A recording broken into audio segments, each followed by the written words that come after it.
Hey guys, this is SF and welcome to Monster of the Week. This week it is going to be Hanzo and no gravity barrier, no warp, pretty much like the Ascension, but added on with it is the strike shot reducer.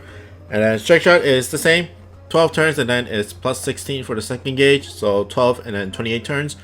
And then bump combo, it is homing piercer 8 and then slice and dice destruction. Probably is going to be a different name once it comes to NA, but it's just basically a more powerful version of Slice and Dice in terms of power. And I'll be bringing him into Snowman because he's very good in that dungeon. Lots of mobs for him to wipe out, but the main improvement to him is not the abilities. The abilities were always fine with the Ascension. The main difference is the bump combos. The bump combos does really good work in terms of mob clearing, and if you're close enough to like bosses, then you can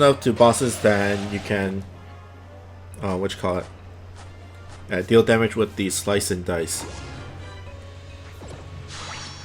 But really good part about Hanzo is the short cooldown on the strike shot. Especially with the strike shot reducer, you can probably, if you hit all three guys, then you can probably finish it, get to the first gear in like 2 or 3 rounds. Whereas normally you need, I think like 4 rounds. Wait, if you count it, you need 3 rounds, but if you get the strike shot reducer, then it's be 2 rounds fastest. And then you can bring berries like strike haste, which is not bad for this monster. Most of the time you'll probably need sidekick or like a survivor type.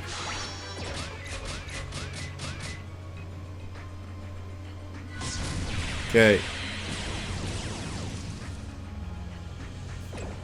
Hanzo doing all the work. But yeah, once in terms of the details, it is the self-immune strike shot, so he gets a barrier around him for a number of turns. It's different between the gears. So first gear, it is 1 turn, so 1 turn after his shot, like during the shot, and then 1 turn after.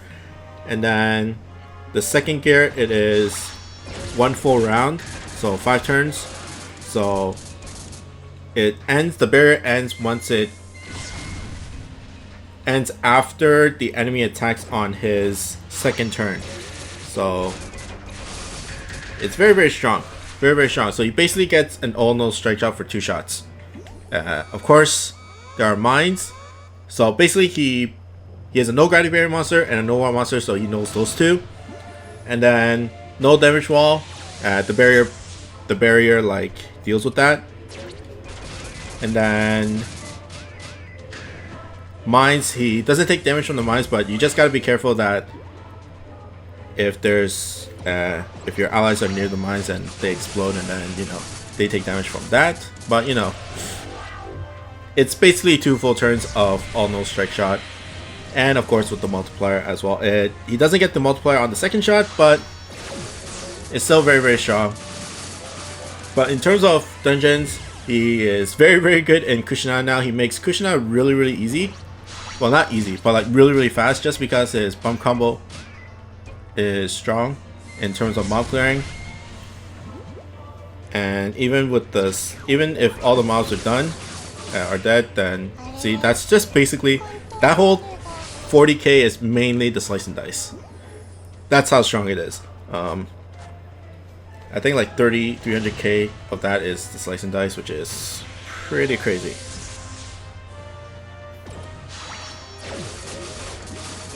But other dungeons, as Skumi, Izanami,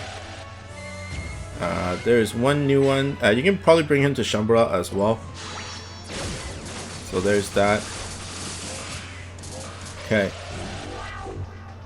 And let's just use his strike shot just for the lulz, and let's hit the damage walls just because I can, and I won't take any damage.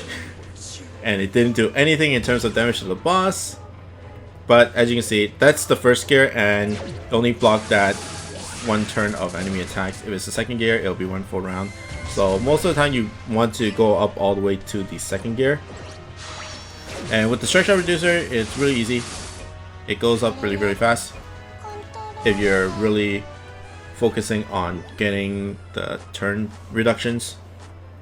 And of course, the multipliers of the second gear is much higher than the first one.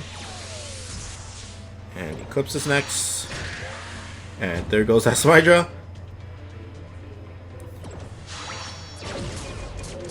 But yeah, in terms of floor dungeons, you can probably bring it to the 37th floor. It has warps and it also has damage walls, but of course his strike shot can deal with the damage walls, and he's very good with clearing off the getting off hits for the defense up, defense down. Also good for the 34th stage. 34th stage. But yeah, and since he's a no gravity barrier monster, he's very you can bring her to like the 30th, 35th, 40th, like those types of dungeons, like those bubble dungeons. The most frequently asked question is he better than Izanami? I say a definite yes. Just because Rebound Laser, although it's powerful, it's not the best way of damage, and Hanzo's bump combos deals more damage than the Rebound Laser. And then of course you can argue the Meteor Strike Shot from Izanami does a lot, is easier I guess to get off and easier for damage, and it's more consistent. You know, the barrier for Hanzo is, I think it's much more important than mob clearing, because Hanzo can mob clear without the meteor, and that's why it's very good. So he's a really good fire monster. He's not like super OP, but he's like a rank under like the OPs like the Himikos and the Roma. So